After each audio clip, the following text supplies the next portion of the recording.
Un bébé n'arrêtait pas de pleurer dans un café sous la pluie. Le son rebondissait contre les vitres embuées, un petit gémissement aigu qui remplissait chaque coin du lieu comme une note trop longue dans une chanson. Les clients baissaient les yeux, remuaient leurs tasses, échangeaient des regards gênés. On aurait dit que le bruit avait le pouvoir de ralentir le monde autour de lui. Ella Harper essuyait un comptoir mouillé, les paumes cailleuses, les ongles tachés de café. Elle avait appris à reconnaître les tempéraments humains comme on apprend une partition, quand accélérer, quand laisser respirer. Quand elle leva les yeux et vit le bébé, les pleurs devinrent une carte qu'elle sut lire d'instinct. Le père tenait la poussette d'une main, son autre main agrippée à une liasse de papier qui trahissait une vie organisée et pressée. Un costume immaculé, une montre chère, des chaussures qui n'avaient pas connu la pluie. Il regardait autour de lui, visiblement dépassé. Sur son visage, l'angoisse d'un père pour qui les corps et les calendriers ne savaient pas calmer les cris d'un tout petit. « Il n'arrête pas », dit-il, la voix serrée. « Je ne sais plus quoi faire. » Ella s'approcha sans cérémonie. Elle ne parlait pas fort. Elle était d'une modestie qui ne faisait pas de spectacle, juste une présence. Elle prit le bébé dans ses bras avec la douceur d'une personne qui sait rester, qui sait tenir sans envahir. Elle posa le menton contre la tête tiède, sentit l'odeur du lin et du lait, l'odeur d'une vie encore fragile. Le petit se raidit d'abord, puis ses pleurs se firent halètement, puis un long souffle qui cessa comme une respiration retrouvée. Le café, qui jusque-là semblait retenir son souffle, exhala. Les tasses furent posées plus doucement, les téléphones furent rangés. Le père, immobile devant elle, la regarda comme si elle avait accompli quelque prodige. Ce n'était pas de la magie, c'était présence, un geste appris dans la pauvreté et la perte, inscrit dans des gestes qui n'avaient pas besoin de mots. Quand il voulut la remercier, il fouilla dans sa poche, sortit une carte de visite, l'attendit. « Merci, je m'appelle Jackson Carter. » Si jamais, sa voix hésitait, comme si un titre était une frontière qui lui était soudainement étrangère. Ella prit la carte sans s'attarder sur le nom. Elle connaissait les riches de loin comme on connaît le soleil. On sent leur chaleur, mais on n'ose pas s'en approcher. Elle remit le bébé contre sa poitrine, sentit la petite main qui cherchait une prise et qui trouva les doigts d'Ella. « Restez », murmura-t-elle. Il s'est juste perdu dans ses sons, laissez-le respirer. Le PDG sourit, un sourire qui cassait sous la fatigue. Elle secoua la tête sans prétention. Ce n'est pas ça. Il insista sans pardon. Il la regarda avec cette envie maladroite de compenser quelque chose qu'il ne comprenait pas. Avant de partir, il la chercha du regard, puis laissa un petit paquet sur le comptoir.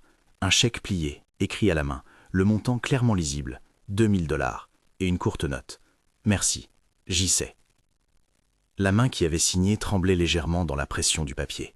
Un geste simple, presque anachronique dans la modernité froide de sa vie. Ella prit le chèque, le posa près de la caisse, comme on pose une pierre précieuse sur un chiffon, en sachant que l'éclat peut aveugler. Elle glissa la carte de visite dans sa poche, mais dans cette poche, il y avait aussi une photo collée sur la doublure. Une petite image floue d'un garçon dans une poussette, et sur le côté, une attache qui pendait, une breloque en forme de L, minuscule, qui étincelait quand la lumière la frôlait. Elle ne savait pas encore que cette lettre de papier et cet objet allaient se tordre dans le fil de sa vie. Restait pour découvrir pourquoi un simple geste a provoqué une tempête et une réconciliation inattendue. Après cette première rencontre, le café reprit son rythme, mais quelque chose avait changé dans l'air. Les clients parlaient en voix plus basse de ce qui venait de se passer. Certains souriaient en jetant un coup d'œil vers Ella, d'autres posaient leur regard sur la carte qui était restée sur le comptoir, comme un petit mystère. Les employés chuchotaient entre eux, non pas par envie de cancan, mais parce qu'ils avaient assisté à l'émergence d'une vérité simple. Il existe des personnes capables de calmer une tempête avec les mains. Ella retourna à ses tâches. Elle accepta le chèque avec une gravité discrète. Cet argent, dit-elle à elle-même, ferait des factures, pas des miracles. Elle le glissa dans son portefeuille usé en repensant aux mots, aux signes JC griffonnés dans son encre noire. Ce n'était pas le chèque en soi qui la troublait, c'était la façon dont un inconnu, au coin d'un jour de pluie, avait vu et honoré un acte qui ne demandait pas de récompense. Le PDG, de son côté, sortit sous la pluie en remettant son col de chemise. Il resta immobile un instant sur le trottoir, sentant que le monde, malgré tout son argent, lui avait donné une leçon d'humilité sous la forme d'un bébé apaisé. Il prit une photo du café, non pour la montrer, mais pour se souvenir d'un visage qu'il avait arrêté. Il dut retourner à son empire, aux réunions, aux chiffres, mais dans la voiture, le son du bébé continuait de résonner comme une note qui ne voulait pas s'éteindre. Ella rentra chez elle le soir, et la pluie avait laissé des ronds sur le trottoir. Elle vivait dans un petit appartement au dernier étage d'un immeuble, dont l'ascenseur était capricieux. Les murs avaient des histoires collées à la peinture, des peintures écaillées qui gardaient traces de mains d'enfant. Elle se déchaussa, la fatigue au bord des épaules, et posa le chèque sur la table, côte à côte avec une photographie usée, attachée par un élastique. Noah. Un petit visage souriant, des boucles brunes, un bracelet d'hôpital presque effacé par le temps. Noah était son fils, né trop tôt, parti quelques jours plus tard. Elle a gardé sa mémoire comme on garde une pierre lisse dans sa poche. On la sent toujours, mais on ne la montre pas. Cette perte avait appris à Ella un certain art de la mesure.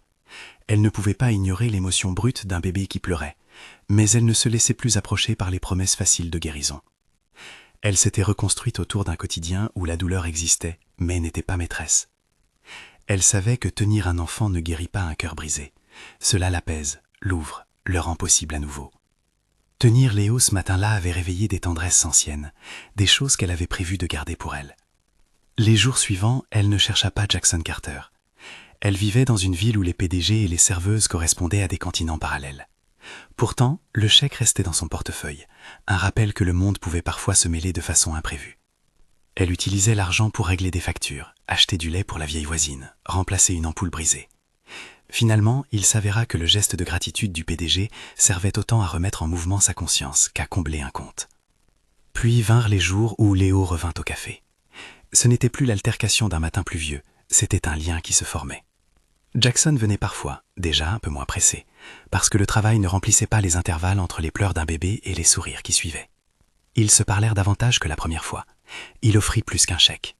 Un soir, après avoir observé Ella calmer Léo encore une fois, il posa une petite boîte sur le comptoir. À l'intérieur, un anneau de métal qui n'était pas une promesse, mais une discrète reconnaissance. Une petite clé avec une breloque en telle, polie par le temps, comme si elle avait déjà connu des poches et des sacs. Il la glissa sur le comptoir, l'air de rien. « Pour garder », dit-il, et il haussa les épaules, embarrassé devant la simplicité du geste. Ella la prit, la fit rouler entre ses doigts. C'était une clé inutile à première vue. Elle n'ouvrait pas de porte dans l'immeuble où elle vivait, mais elle brillait d'une symbolique qu'elle refusa d'admettre. Elle ne voulait pas de remerciements, ni d'attention particulière, mais quelque chose dans le métal froid contre sa peau fit naître une chaleur qu'elle n'avait pas prévue. La routine s'installa. Léo commença à associer les rires au café, les visages chaleureux aux cappuccinos, les chansons entonnées à voix basse aux mains qui berçaient. Ella apprit à reconnaître les micro-signes d'un bébé, un battement de paupières qui signifiait fatigue, une bouche qui cherchait un anneau pour mâchouiller. Elle écrivit parfois quelques mots dans un carnet qu'elle gardait près du lit. Des notes brèves, un titre griffonné ici et là, « The Baby Who Stopped Crying ».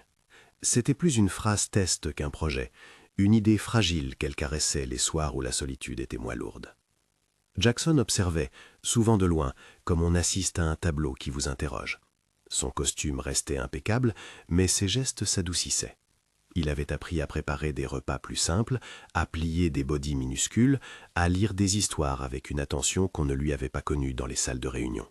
Sa maison, énorme et trop silencieuse, devint peu à peu un lieu d'objets emplis de traces. Une chaise basse près du canapé, un bateau en peluche laissé sur la table, une couverture toute froissée. Pour Ella, la présence de Jackson restait enveloppée d'un double sentiment, gratitude et prudence. Elle n'ignorait pas la distance de leur monde, et elle ne voulait pas devenir une histoire que l'on racontait en bas d'un immeuble pour illustrer la bonté d'un riche maladroit. Elle aimait la tendresse qu'il apportait, mais elle savait que l'argent pouvait être un manteau qui cache des intentions ambiguës. Alors elle posa des limites, petites, claires. Elle accepta de garder Léo à temps partiel, elle accepta quelques heures par semaine, elle refusa catégoriquement d'empiéter sur des offres qui impliqueraient de renoncer à son travail, à son indépendance.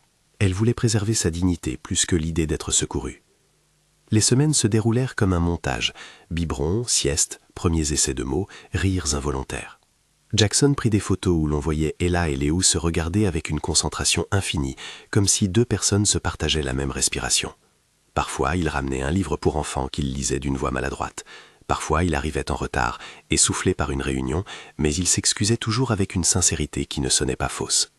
La ville, quant à elle, commença à remarquer. Un client du café prit une photo, furtive, d'Ella pourtant Léo, et la posa sur son compte sans réfléchir. Les réseaux reprirent l'image avec la plus grande naïveté, un contraste frappant, comme une scène de film, un bébé calme, une serveuse modeste, un PDG quelque part hors champ. Rapidement, la photo voyagea au-delà du cercle familier du café, elle atterrit sur des pages qui aiment les histoires qui tranchent.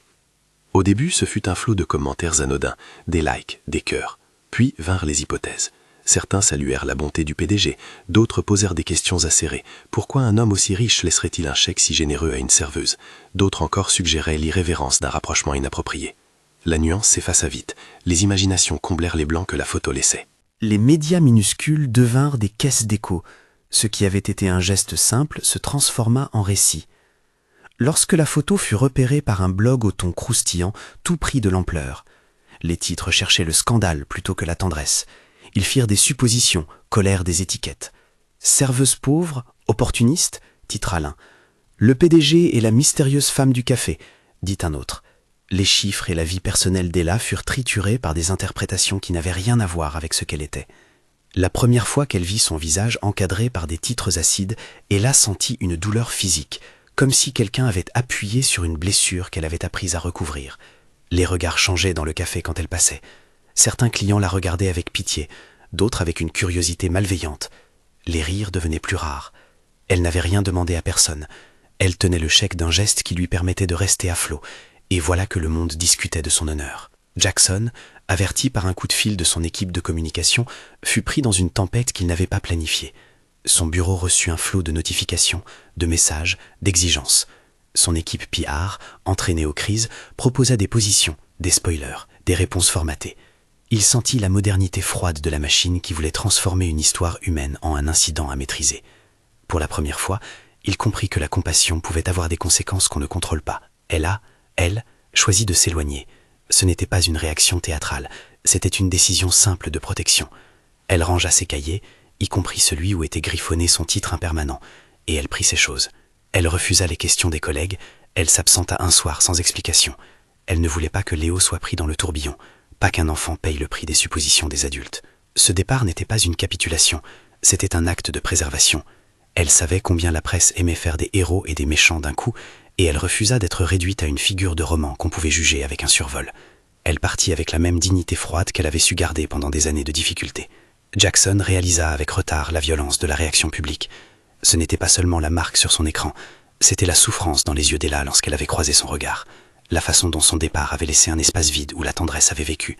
Il parcourut les vidéos et les photos qui pullulaient, c'est à la recherche d'un sens, et tomba par accident sur des images du café, de petites séquences de surveillance prises par la caméra du lieu, des morceaux silencieux mais honnêtes de la réalité. Ella berçant Léo, murmurant des chansons, prenant le temps qu'un enfant demande. Ces images n'étaient pas destinées à l'opinion publique, elles étaient destinées à la vérité. En visionnant ces vidéos, il se sentit conquis par une culpabilité douce et terrible à la fois. La publicité avait transformé un geste de soin en un spectacle. La réalité était plus simple et plus profonde. Ella avait été elle-même. Jackson se surprit à relire la note griffonnée sur le chèque. 3 lettres, JC. Son écriture, qui semblait si assurée sur les contrats, trahissait ici une humanité qu'il reconnaissait avec surprise. Il prit une feuille blanche et, sans penser à ses conseillers, écrivit une lettre. Il n'était pas sûr de ce qu'il fallait dire.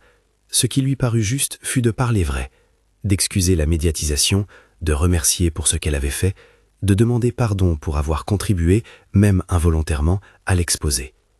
Il glissa dans l'enveloppe une petite chose qu'il trouva sur son bureau, la clé L qu'il avait partagée un soir, polie par le contact, comme un signe qu'il n'attendait pas de faveur, mais qu'il offrait une promesse de présence possible. Il ne savait pas si elle la accepterait, ni si elle reconnaîtrait la clé qu'il lui avait déjà tendue sans cérémonie. Il sentit seulement que rester inactif serait pire qu'un mauvais geste. Et là, dehors, marchait sans destination fixe. La pluie d'avant avait laissé des flaques où le reflet des néons tremblait. Elle s'arrêta dans un parc, s'assit sur un banc, ouvrit son carnet, et relut la note de parole que Noah tenait encore comme un écho. Elle murmura son nom comme une prière privée. Elle sentait la ville qui la regardait, et elle se repliait comme pour mieux se retrouver. C'est dans ce banc que la lettre de Jackson la trouva, déposée comme un mot posé sur la langue d'un silence. Quelqu'un l'avait glissée sous une plaquette du banc, un geste anonyme, presque honteux de sa propre tendresse. À l'intérieur, des mots simples, une conjoncture de regret, et la clé L, minuscule et polie, qui tintait comme un petit cœur. La lettre n'était pas une promesse grandiose, elle était plutôt une main tendue, un aveu. « Je me suis trompé de vitesse », disait-il sans parler de ses titres, « je veux réparer ». Et là contempla la clé. Elle se souvint du comptoir, de la pluie, du regard de Jackson, et surtout de Léo qui avait cessé de crier simplement parce que quelqu'un avait pris le temps. Elle sentit l'étirement d'une décision entre prudence et désir. Elle avait appris à se protéger. Elle avait aussi appris que parfois laisser entrer n'était pas trahison, mais ouverture. Le monde, autour d'eux, continuait de tourner, de juger, d'ignorer. Mais sur ce banc, 2 histoires se touchaient, hésitantes. Une chose était claire, rien ne serait immédiatement le même. Le bruit qui avait commencé par pleurs s'était transformé en un silence chargé d'attente, l'attente d'un geste, d'un pas, d'une parole qui pourrait réparer ce qui avait été mis en pièces par la curiosité publique. La pluie, qui avait fait naître cette rencontre, s'était enfin arrêtée. Une lumière douce se répandait sur la ville, et dans cet éclat tiède, la lettre et la clé luisaient, comme la promesse d'un temps où les gestes se choisiraient à nouveau. Ella resta un long moment assise, la lettre pliée dans sa paume comme un fragile accord. Elle lut et relut les lignes, cherchant non pas des promesses, mais une honnêteté qui sonne juste. Les mots de Jackson étaient simples, maladroits peut-être, mais vrais.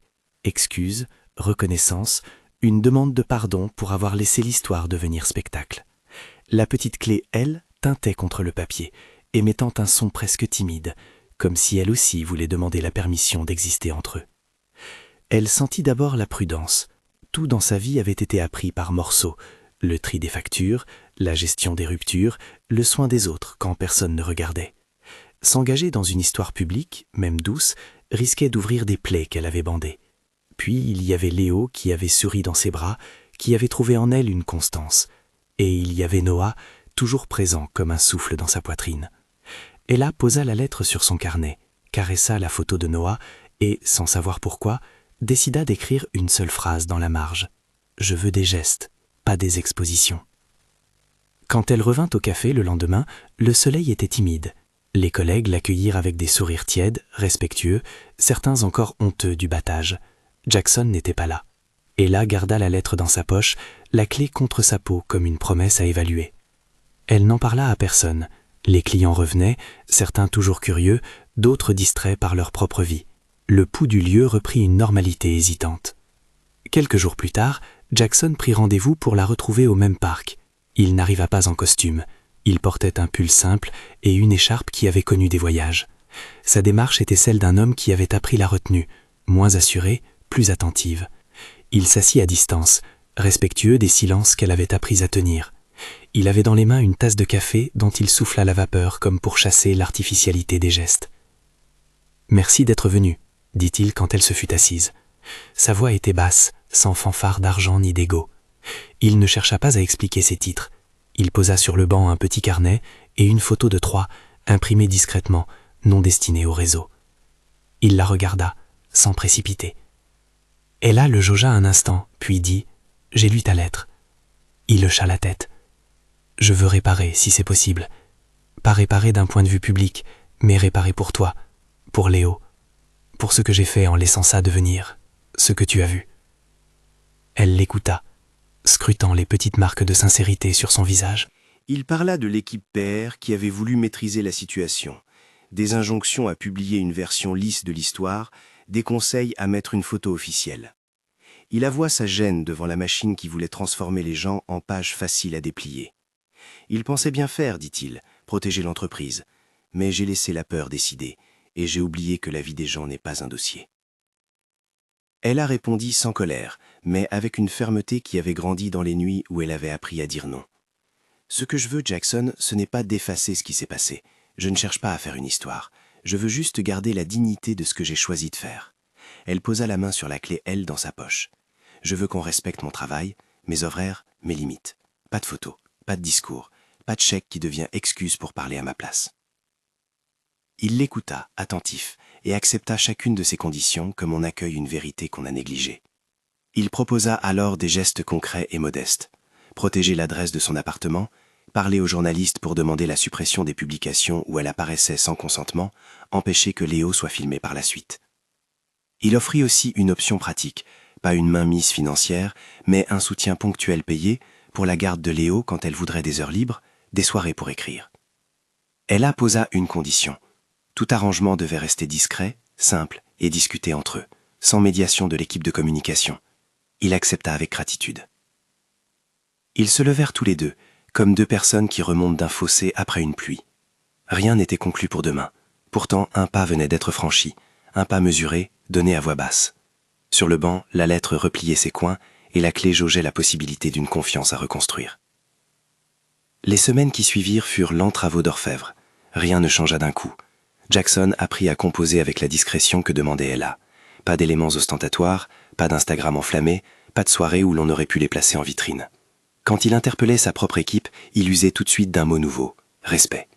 Il remit en question des pratiques longtemps acceptées, exigeant que les décisions touchant des personnes réelles prennent en compte leur vie, pas seulement la logique des titres. Ce fut un apprentissage qui commença par de petites délibérations et se poursuivit par des actes quotidiens. Pour Ella, la confiance n'apparut pas comme un cadeau, mais comme une observation, des paroles suivies d'actions. Il se rendait aux rendez-vous médicaux avec une timidité qui se voulait utile. Il parvint à cuisiner un plat simple sans renvoyer l'odeur d'un service traiteur. Il fait preuve d'une constance qui n'était pas le triomphe d'un titre, mais le travail de quelqu'un qui voulait comprendre. Ils s'accordèrent des règles, des sorties sans photographe, des horaires respectés, la promesse claire que toute rencontre publique serait préparée et avec le consentement d'Ella. La ville, peu à peu, oublia la facilité d'un scandale, mais la mémoire du battage resta comme une cicatrice discrète. De temps en temps, une remarque surgissait encore au comptoir, un regard, un chuchotement. Quand la curiosité renaissait, Jackson était là, parfois, pour apaiser, non en imposant sa voix, mais en protégeant par des interventions mesurées.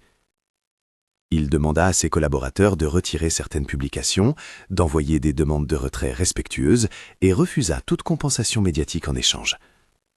Certains de ses collègues trouvèrent cela naïf, d'autres, au contraire, se sentirent interpellés par sa décision de ne pas laisser l'histoire dériver. La vie s'installa autour d'un quotidien simple, des petits déjeuners partagés, un aller-retour au café, des soirées de lecture. Jackson se montrait attentif à la manière dont Ella protégeait son espace de création. Il devint un compagnon discret. Il gardait Léo pendant qu'elle écrivait, souvent dans la chambre où la lumière tombait en rayon sur la table et où son carnet restait ouvert. Ella écrivait en lettres serrées, parfois interrompues par un souvenir qui revenait. Une main si petite, le sourire de Noah, le silence après son départ. Elle dédiait des pages à la douleur et à la tendresse, à l'idée qu'un petit geste pouvait transformer, mais sans effacer ce qui avait été perdu. Son manuscrit prit forme sous le titre provisoire qu'elle griffonnait depuis des mois, « The Baby Who Stopped Crying ». Le titre anglais lui semblait à la fois tendre et juste, comme si les mots gardaient une part de mystère. Jackson la soutint sans imposer. Il ne proposa pas d'utiliser ses réseaux ni ses contacts pour vendre le texte. Il offrit, humblement, un modèle, une liste de personnes qui connaissaient des éditeurs indépendants, une bibliothécaire amie qui aimait les récits vrais. Ella prit ses adresses, renvoya des manuscrits sans artifice, reçut des réponses lentes, parfois polies, parfois cruelles. La route jusqu'à l'acceptation d'un éditeur fut faite de refus qui n'ébranlèrent pas sa volonté. Elle apprendrait à vivre de son écriture sans qu'on l'enfouît sous des promesses faciles. Entre-temps, le lien avec Jackson n'était jamais absurde ni naïf. Ils eurent des discussions franches sur la peur, la culpabilité, sur ce que chacun attendait et ce qu'il ne pouvait pas donner. Elle a dit clairement qu'elle ne voulait pas être la figure d'un conte racheté par l'argent. Elle exigeait d'être écoutée, d'être respectée. Jackson avoua ses maladresses, reconnut la facilité de ses anciens réflexes et affirma son désir d'apprendre à être présent sans imposer. Leur confiance était faite de gestes, des couches changées à l'heure, des messages laissés à des heures bizarres, des silences partagés sur un canapé usé. Cela ne fit pas taire les blessures anciennes, mais rendit leur présence moins lourde. Puis, comme dans tout récit qui veut rester vrai, vinrent des jours plus difficiles. Un blog revint fouiller l'histoire, cherchant à ranimer les braises. Une photo, prise d'un angle indiscret, refit surface. Les commentaires revenaient, quelques voix prêtes à juger plus fort que d'autres. Ella, fatiguée, pensa retourner à sa solitude protectrice. Mais la différence, désormais, était qu'elle n'était pas seule. Jackson fut le premier à la rejoindre au café, non pas pour lui demander pardon encore une fois, mais pour lui proposer une marche, une main offerte sans condition. Il prit la parole devant quelques clients, de manière discrète. Il expliqua qu'il avait fait une erreur en laissant l'affaire devenir spectacle et qu'il respectait le choix d'Ella de ne pas s'exposer. Ce n'était pas un discours pour la presse, mais un acte d'assumer publiquement une erreur, même quand cela n'apportait pas d'applaudissements. L'effet fut modeste, mais réel. Certains journalistes baissèrent la cadence, d'autres cessèrent de harceler la voisine qui avait été citée sans son consentement. Au fil des mois, le manuscrit d'Ella trouva une maison chez un petit éditeur qui aimait les récits sans phare. La parution fut discrète, sans tape à l'œil. La couverture, sobre, montrait une main tenant un petit mollet, un geste que la plupart jaugea comme universel. L'éditeur proposa une soirée de lancement dans une librairie indépendante, pas dans une salle de gala. Elle y alla avec un cercle restreint, quelques amis, ses collègues du café, Jackson et Léo qui tambadaient entre les tables. Elle dédia le livre à Noah, sans grand discours, et lut un passage où elle décrivait la sensation d'un bébé qui s'apaise contre une poitrine qui avait connu la perte. La salle fut silencieuse, attentive. Les quelques articles qui parlaient du livre choisissaient un ton plus humain que sensationnel. On parlait de deuil, de règles du soin, de la façon dont les liens se construisent par des gestes de tous les jours. Le livre ne fit pas exploser des ventes du jour au lendemain, mais il trouva des lecteurs fidèles. Des femmes vinrent lui dire que certaines pages leur avaient permis de respirer un peu mieux, d'autres racontaient la mémoire d'un enfant perdu. Ella acceptait ses rencontres avec pudeur. Elle ne cherchait pas la compassion en spectacle, mais la trouva dans les yeux de ceux qui comprenaient. La reconnaissance n'était pas un prix, mais une main qui se tendait.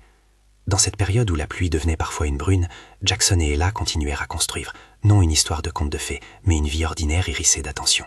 Ils eurent des disputes, sur la meilleure façon de mettre Léo au lit, sur des horaires professionnels qui entraient en conflit, sur la peur récurrente d'Ella de perdre un nouveau. Chaque dispute ouvrait un travail de réparation. À travers ces petites fissures, la confiance se consolidait. Jackson apprit la patience, à attendre une réponse quand Ella avait besoin de réfléchir. Ella apprit à déléguer parfois, à accepter l'aide sans l'étiqueter comme faiblesse. Un matin d'automne, tandis que la lumière tirait des feuilles roussies sur le trottoir, Jackson l'emmena au bord d'un lac dont il connaissait les heures calmes. Il avait dans sa poche la petite clé L, polie et ronde.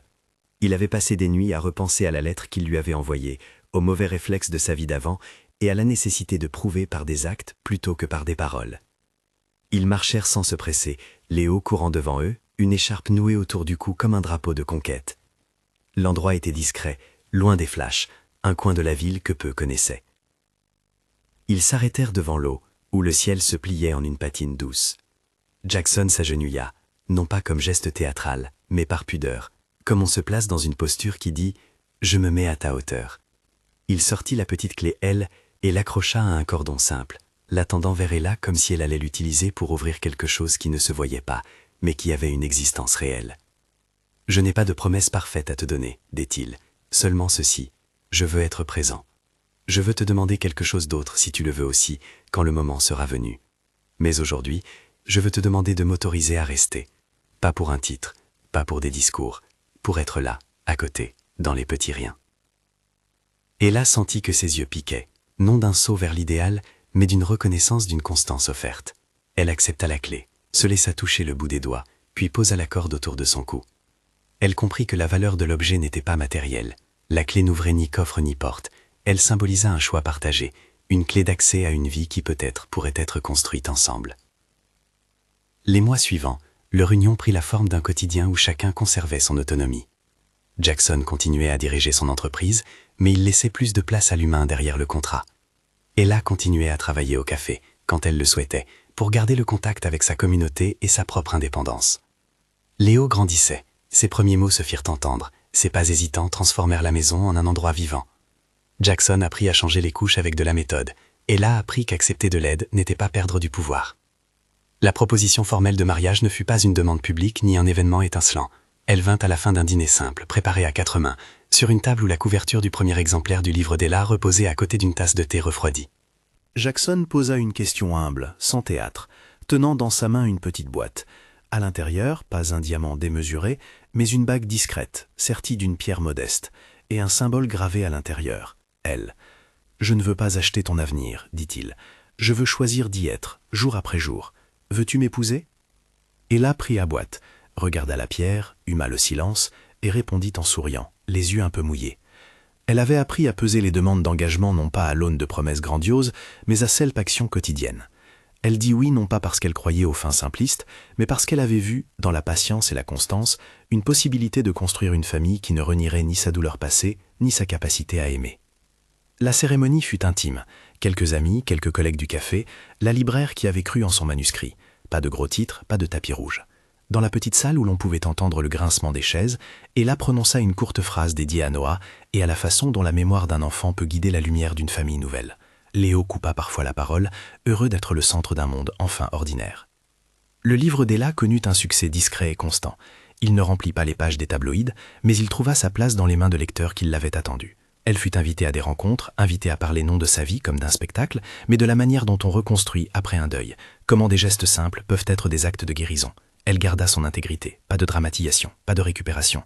Elle parlait de Noah avec douceur, de la manière dont son souvenir l'habitait encore, et de la façon dont Léo avait offert un miroir où la tendresse pouvait renaître. Jackson, lui, se transforma lentement.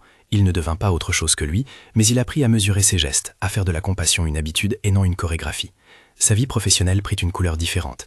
Il institua des normes pour protéger les employés exposés, exigeant des directives strictes contre l'exploitation médiatique des proches et installa des règles pour que les histoires humaines ne deviennent pas des marchandises. Certains de ses pairs trouvèrent cela déroutant, d'autres suivirent. Il gardait dans son portefeuille la photo du café, non pas pour la montrer, mais pour se souvenir de la leçon qu'un son de bébé sous la pluie lui avait donnée. Les années passèrent avec la délicatesse des gestes répétés. Ella publia un deuxième livre inspiré par les voix qu'elle avait rencontrées dans sa première tournée. Leur maison fut pleine de rires, de petites disputes, de nuits où l'on se rendormait aux premiers pleurs. Ils eurent des jours sombres encore, des réveils où la mémoire de Noah les traversait avec une forme aiguë. Elle apprit à vivre avec la présence de cette absence. Jackson l'accompagnait, pas comme réparateur, mais comme compagnon de route qui savait écouter sans prétendre comprendre tout. Un soir d'été, ils se retrouvèrent au bord d'un lac illuminé par les reflets des lampadaires. Léo, plus grand maintenant, tenait la main d'Ella. Jackson marcha à côté d'eux, tenant une petite boîte, pas nécessairement une clé, juste un rappel de la manière dont les choses simples deviennent significatives. Ils s'arrêtèrent, et la silhouette d'une famille choisie se dessina sous le ciel. Il y eut un instant parfait, où rien ne fut spectaculaire, mais tout fut complet. Les doigts liés, le rire d'un enfant, les vagues qui allaient et venaient sans bruit. La ville continuait sa rotation, parfois indifférente, parfois curieuse. Mais la vraie histoire, celle qui avait commencé avec un bébé qui n'arrêtait pas de pleurer, avait trouvé sa voie. Elle n'avait pas effacé les pertes, ni transformé des vies en pages de magazines. Elle avait appris à maintenir la dignité, à construire l'amour par des actes répétés, par des gestes minuscules mais vrais. Les clés, les lettres, les chèques, les photos, tout cela avait existé, mais ce qui compta réellement fut la manière dont ils avaient choisi de répondre, par la présence, par la parole honnête, par la constance. Sur la dernière page du livre d'Ella, une dédicace simple. Pour Noah, qui me montre comment tenir. Pour Léo, qui m'apprend à recommencer. Quand on ferme ce livre, on n'a pas l'impression d'un conte achevé, mais d'une route recommencée, d'un chemin où chaque pas compte. Si cette histoire vous a touché, likez, partagez et abonnez-vous pour d'autres récits qui réchauffent le cœur.